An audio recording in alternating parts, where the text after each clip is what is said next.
Revolver Underground. What's going on, guys? It's Z-Rock, Revolver Underground, and we're doing Skype interviews. I am here with Reggie Banjamin. What's going on, man? Hey, what's happening? All is good. Yeah, man. You know, LA is beautiful. I'm actually from Iowa, and then I did this little stint in Nashville, and it is cold there. So I make fun of everybody that's living there right now. I'm from Chicago. Ah, you know what's going on. Yeah, very nice, very nice. What, 4 months ago? Yeah, I've been here for about 2 months, and I love it. I can't get enough of it. So I love it too. Oh, man. I love it. I actually went from India to Toronto, Toronto to Chicago, and Chicago to LA. Wow. Wow. Yeah. That's a good variety, though. That's really decent. Yeah, it's crazy. It's about 90 degrees in India and like 40 in Chicago right now. Oh, man. How do you even pack for that? I mean, you go from one extreme to the other, and I'm glad it's you and not me. I'd just be confused at that point. It's crazy. Rock and roll. Well, let's talk a little bit about your music and what's going on with you. Well, first of all, what's new? Well, here's what's happening. Well, I'll give you a little background. What I did was I was a model in India first, and a buddy of mine and myself, we wrote a song, and let's see what happens. We released it to all the DJs. Mm-hmm. We found out like who are the Billboard DJs, blah blah blah. So we sent it all out. We're in India. Get a call 2 weeks later saying we're #1 in 7 countries: Spain, Portugal, India, Brazil. I mean, all over. Wow. Like, oh shoot, we didn't mean to do this. You know, it was like, now what? Now what do we do? Yeah. So it's funny because we get a call from MTV India. Oh. Like, okay, you guys are doing really good. You need a video. Like, okay, well, we don't have video money, so Right. what are we gonna do about this? So a buddy of mine goes, man, you know, we had a conversation. A friend of mine, his name is Michael, and we're like, you know what? I want to start controversy in India. It's a conservative country. What could I do to start controversy? So my buddy's like, man, wouldn't it be awesome if you shot a video at the Playboy Mansion? That'd be crazy. Oh, man. Yeah. So I'm like, wow, that would be pretty good. So Yeah. I ended up calling Playboy for 4 months. The first month, they just ignored me. The second month, they ignored me. The third month, they said, if you keep calling, we're going to call the police because you're harassing us now. So I would just call and say, you know, can I shoot my music video there? What can I do to shoot my video there? They're like, you can't. So the third month, they go, if you call once more, we're going to have to call the police. Right. My idiot self called. Less than 2 minutes later, you just hear a knock on the door. Cops. Oh, my gosh. Yeah. Less than cops 2 are like, minutes. Less than 2 minutes. They're like, if we are going to arrest you, you need to stop. This is your last warning. Wow. So I'm like, shoot, okay, well, that video idea is not going to work. Right. So my buddy and I were just talking, like, you know, I got to shoot my video there. What can I do? Okay, they're not going to let me shoot inside the mansion. Yeah. Can I shoot outside by the gate? You know, the gate and the rock, the popular rock with the camera. So I'm like, okay, let me call again. They're like, oh, no. Oh. Wait, how long was this after the cops came to your door? How long did you decide, hey, let's do this again, let's call again? It's 3 weeks. Okay. Almost at the 4th month. So they might be a little bit calmed down by now. Yeah, that was hoping. Okay. Yeah. So 3 weeks after the knock on the door, I called again, and they said, hold on a second. This gentleman named Hank picks up the phone. Uh-huh. And he goes, you know, I could hear on speakerphone. You could tell when you're on speakerphone. Right. He goes, weren't you, and I said, can I just shoot my video outside your rock? He's like, weren't you advised not to call anymore? I said, yes. You hear a man in the background saying, oh, who is it? And then Hank literally, you hear 2 voices. He goes, yeah, Mr. Hef, this is the guy that wants to shoot his video here that we had to call the cops on. What? And he goes, yeah. So he goes, what guy? What are you talking about? I didn't know some kid wants to shoot his video here. He goes, yeah, he has no money, and we don't let video shoot here in the mansion. So he ends up saying, oh, come on, let the kid shoot the video here. What? Yep. Wow. So about a week later, I get a book, about 1,000 pages. I'm like, oh, are these rules for the mansion? Right. I'm like, okay, open it up. It's 1,000 pictures of girls with a note saying, pick any 5 girls you want to be in your music video. What? Yeah.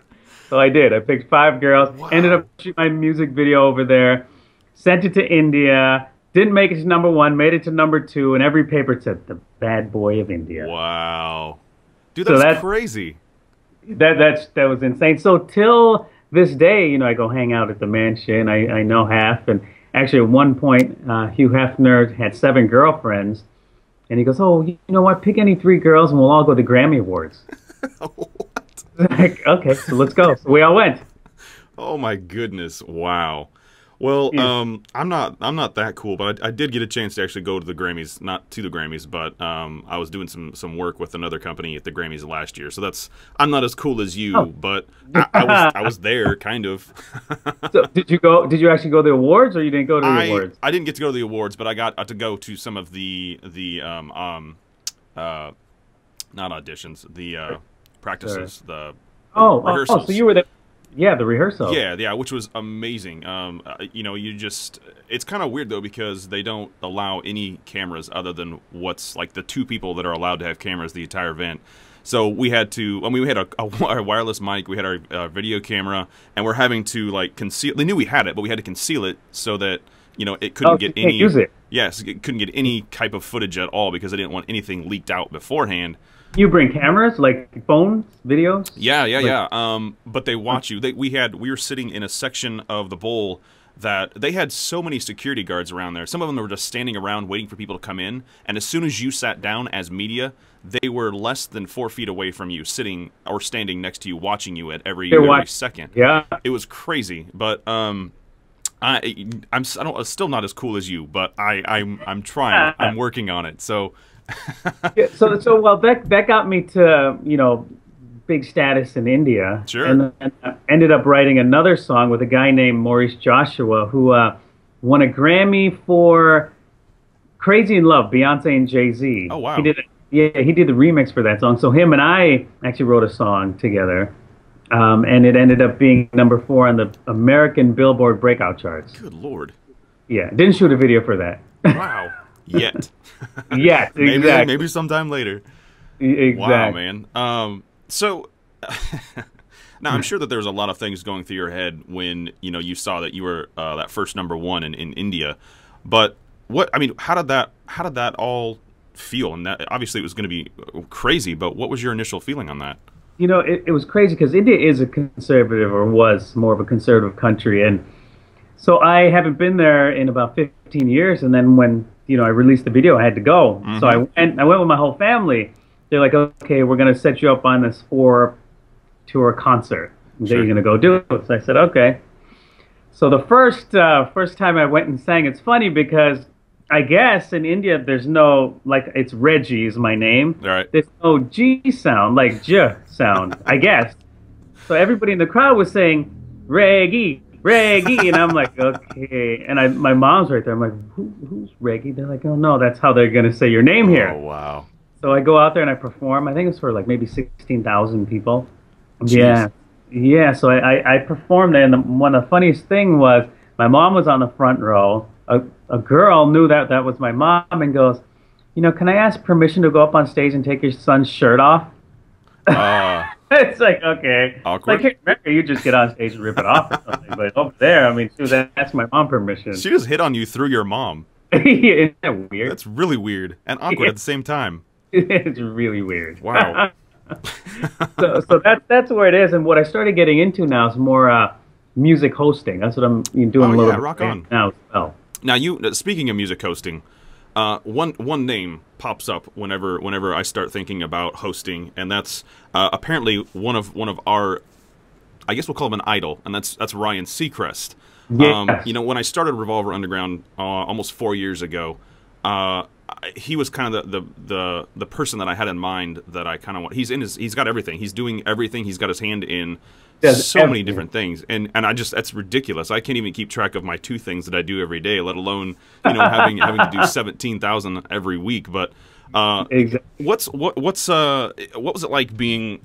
Well, first of all, where were you interviewed with him, and then second of all, how was it? Well, with Ryan Seacrest? Yeah. Actually, I was interviewed real quickly at the Emmy Awards. Oh, okay, yeah. And that was it. Other than that, I had no contact with him or anything else like that. But to be interviewed by him, and especially what he's done, he's doing everything, like you said. I mean, he did the Olympics. He's doing American Idol. What isn't he doing? Yeah. Right? I mean, he's doing everything. He's on the E! Channel. Right? He's doing great. He's got to be cloned, right? He can't. There's just so much stuff that he's in. I just don't know how he's doing all of it. it's ridiculous. I don't know how he's doing any of it. So, so I'm actually getting in some of the hosting stuff, doing what he's doing more on the entertainment hosting side, more with music though. Yeah, that's awesome. That's one of the things that I kind of wanted to be into. So maybe I'll just tag onto your shirt coattails and hey, no problem. Or I'll tag onto yours. Well, let's see.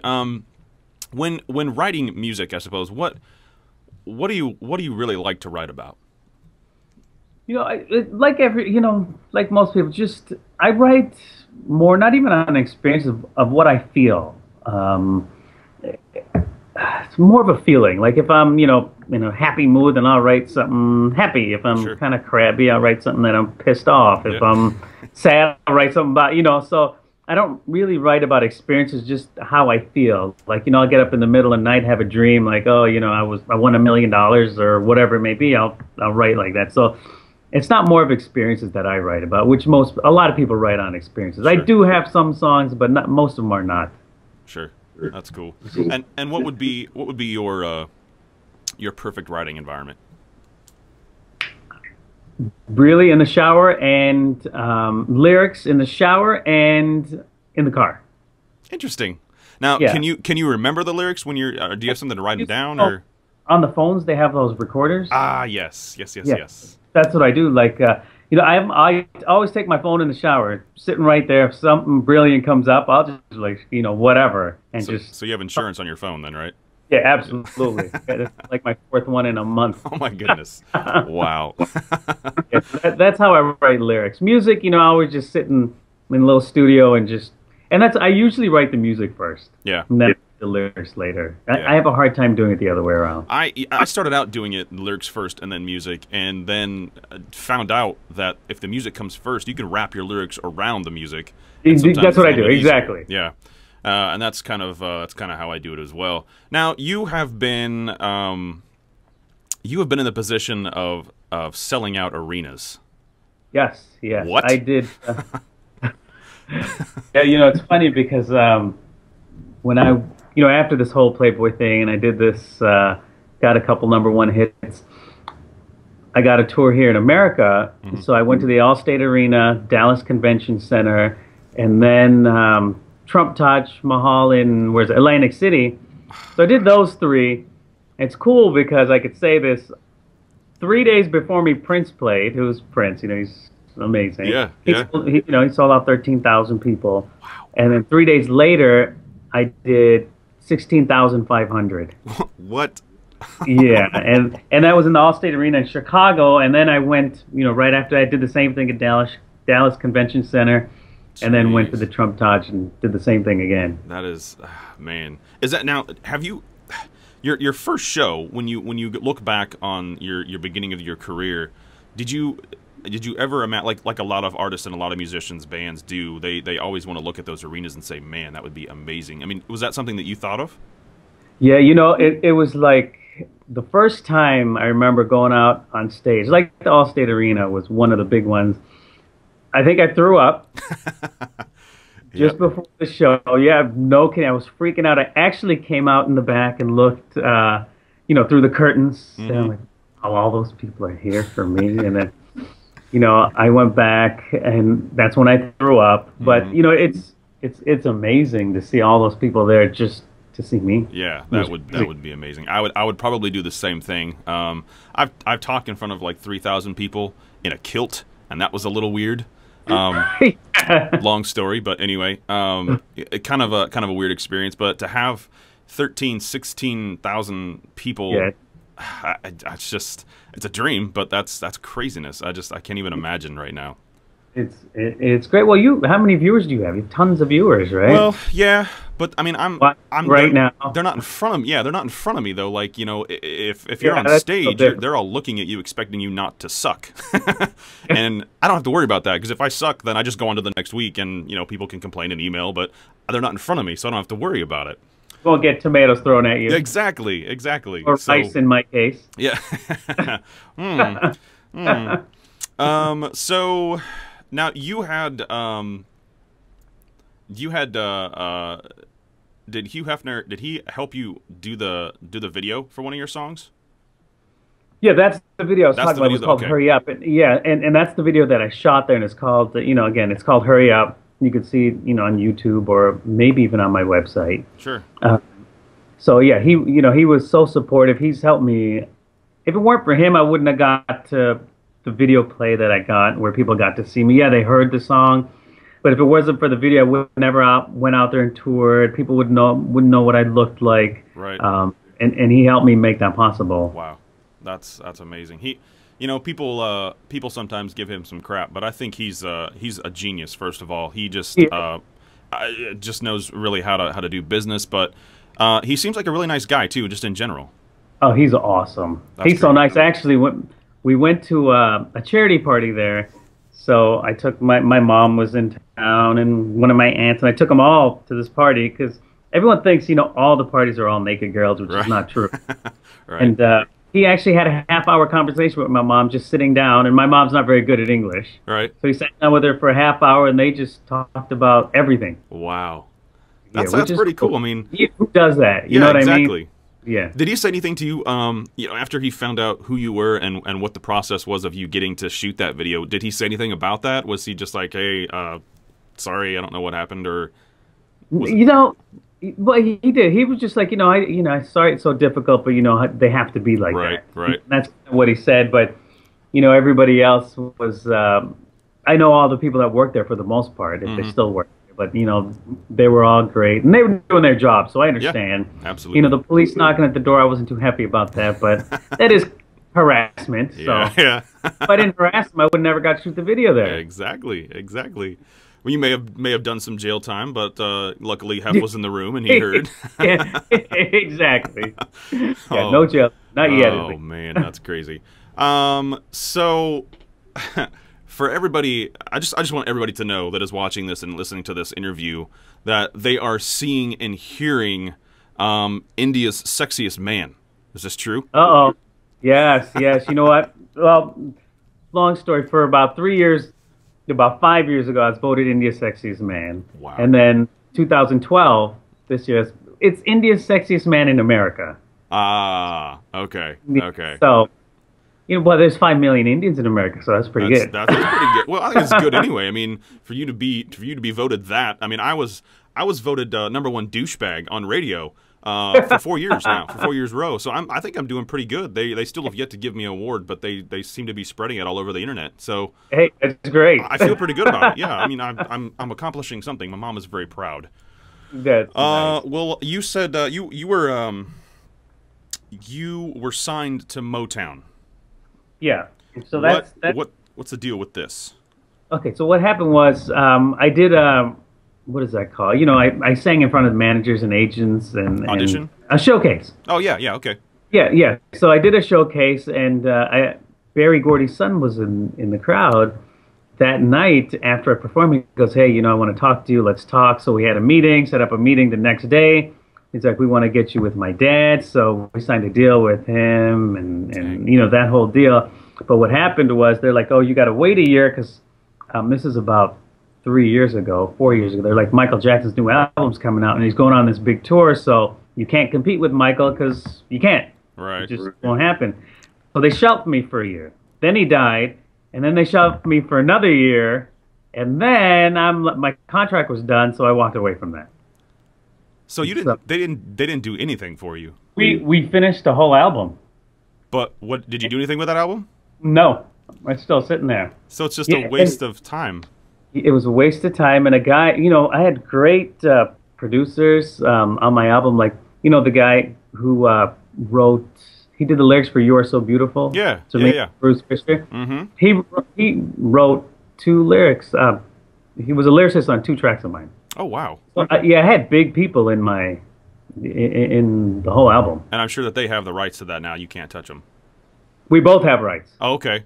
So yeah, and I'm in good terms with them. It's just like I didn't appreciate being shelved for 2 years. Yeah, yeah. So is that something that's gonna possibly come out later that you can grab and do something with, or do they just not want to do anything? No, I think pretty soon I'll have all of it. Oh, okay, that's cool. I don't think there'll be a problem with it. Rock and roll. Yeah, even before what are their names? Those 2, Barry Gordy's son and nephew. I can see their faces. Yeah, with the big hair. Yep. What's the Yep. name of that group? Anyone know here? Uh, LMFAO. yeah. Well, they were helping me with my stuff because they weren't even out yet. So I have a bunch of pictures with them in the studio on red carpets. We all would go together and you know, look at them now. Wow. Well, so okay, so with us talking about the label situation, then, you know, I deal with indie artists, people that are either unsigned or signed to an indie label. What's, in your opinion, in your experience, what are the pros and cons with being on a label and just being in the position that you're in right now? Because you're off a label right now, right? Yeah, I'm off the label. Yeah. Yeah. So is it working out just as well for you now, or is there, you know, what are the pros and cons? You know what the pros is if there's like a financial machine behind you, that's a good pro. Sure. You know what I mean? Sure. But other than that, there's not much else. You know, they just have the marketing dollars, they have the money. But other than that, you know, they control it. They can shelf you. They got the money. Even if you go to court with them, you're going to lose because they have the money. They have the back. I mean, how long am I going to fight? You know, if I did, which we're on good terms, you know, Barry Gordy. You know, I mean, it's not going to even happen. Right. I mean, they could prolong it for so long. I could prolong it for so long, and that's it. So I think doing the indie label, doing it on your own, doing it on the internet, you know, putting on iTunes, all that stuff is just much better. I don't even think Mariah Carey signed to a label. Yeah. There's a lot. But I think too that it's you know, it can be a little bit, I say this loosely, but easier for an indie artist because they have so many things. They don't have to sign to a label and just go with whatever that label wants. They can pick and choose, a la carte it, and say, you know, I want this producer, but I want this photographer, I want this videographer. You know. Yeah, so you're not stuck. Yeah, exactly. And sometimes you can even get it cheaper than what you would if you signed to a label. Exactly. So, and I think it's much better to go with independent. Yeah. Just because, you know, being with the Gordys and then not being with them, I'm getting further being on my own. Yeah, absolutely. Let's switch gears a little bit. You have some sort of hosting gig on CBS coming up?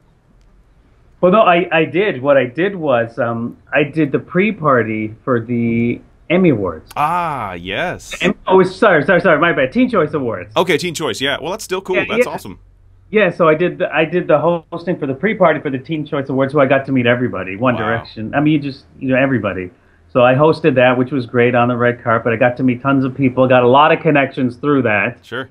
You know, and because of that, more stuff looks like it's coming. That's awesome. That's really cool. And you know, I think what I guess with everything that we've talked about, what's some advice that you would give to indie artists or to new artists that are just starting or that are just coming up? What's something you would say to them? You know, I would say, first of all, never give up. Because, you know, if that's what you really like to do, like, I always did music. And then having Indian parents are like, well, you know, I don't know about the music thing. You got to go get another degree. So I went and got like a business degree and did all that. But at the end of the day, I wasted like 10 years because I always came back to music. Yep. And that's where my love is. That's where my passion is. I want to do music. So I would just tell anybody and everybody, just your dream can happen. You just got to find a clever way to do it. You know, market and publicize yourself right, and you could do it. I mean, there's no reason it can't happen. Right. Because there's so many artists right there that are not even real musicians. You know, that can't even sing. That everything's auto-tuned. And I'm not going to say who, but I've been in the studio with professional singers like who are popular right now that are horrible. Yeah. It's like, really? This is crazy. And kind of irritates me. Yeah. Well, that's true. You know, it's one of those things where that's why I like dealing with indie artists, because it just feels to me like it's just they're real. Yeah, they're not tainted, if you will. You know, they're raw, they're original. They don't have that stench of the labels yet. I say that loosely, but exactly what you mean. You know, I like that, and that's why I was so drawn to it. And I think that indie music is coming. It's making a big wave. It is, and absolutely. My goal is to you know, maybe someday start a radio station that has the the indie music alongside of your everyday normal mainstream music, if you will. See, that would be great. Because sometimes you can't even tell the difference, you know, in quality or in lyrics. You know, it's just one of those things where there should be no difference. You should just be able to play whatever and do whatever, I guess. But exactly, I think a lot of the indie artists right now are so much better than all the stuff happening. I know, I know. Well, the problem is the music industry is weird right now. There's completely. It's broken. We don't know how to fix it quite yet, or we just don't want to learn how to fix it. And by we all know who we're talking about. Exactly. Yeah, but I think I think that I don't know. There's something going to happen. I was in Nashville right before this. I was living in Music City, and I was there for about 4 years. Nice. And I saw from the first year to the fourth year, I saw a huge surge in independent artists, and that's all genres, not just rock, but just all genres. Just unsigned artists moving up and just overtaking. So I think there's going to be a big change in Nashville, but I also I'm starting to see that here in LA as well. That the indie scene isn't putting up with this anymore. And they shouldn't. Exactly. So I'm excited for that. For people like you that have been through the game and now you are doing the indie thing all over again and just in full support of it. I love that, and that's just and that's why I say, like, for indie artists, I mean, I wouldn't even go that route. Just my opinion. Sure. The major label, I just do it independent. Much more control. Like you said, you can pick and choose. I want this producer. I want this lyricist. Actually, I don't like him. Yep. But with the label, you have to use their own. Yeah. Period. You're stuck. Yep. And I'm not a fan of that. I mean, you need to have options. You need to have somebody that will fit what you are wanting, what you are trying to do. You're not gonna have a business manager in a car parts store that has management skills in retail. That doesn't necessarily work out very well. Doesn't work. So it's the not same at all. Yeah, it's the same. It's the same thing in music. You gotta have everybody that works together and do what you want to do. There may be some sacrifices that you have to make, but for the most part, do what you love. Exactly, and that's what it's about. Man, I appreciate you hanging out and taking the time to do this, and I appreciate it. It's been a good time. We got to do it again soon. We're here in the same city, so let's go have a drink or something and just hang out, rock and roll. All right, thanks. I appreciate it, Reggie. Where can we find your music? You could go to my website, which is Reggie Banjamin Online. Okay. So it's REGGIE BenjaminOnline.com. Or you could just Facebook.com/Reggie Banjamin, or follow me on Twitter, Reggie Banjamin. Okay, rock and roll. You can also Google you. That's what I did. I Googled you. Yeah, and, you could Google. Like 35 pages came up. It was awesome. It was great.